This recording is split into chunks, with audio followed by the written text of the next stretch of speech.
आनंदाने दिवाळी साजरी करा, पण त्यांना दिवा लावणं विसरू नका, ज्यांच्यामुळे तुम्ही दिवाळीचा बोनस घेऊन दिवाळी साजरी करतात.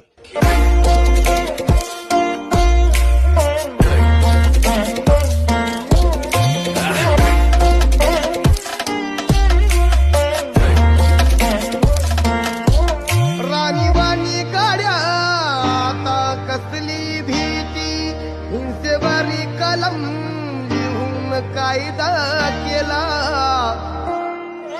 तुला मानव म्हणावा की बोधिसत्व म्हणा,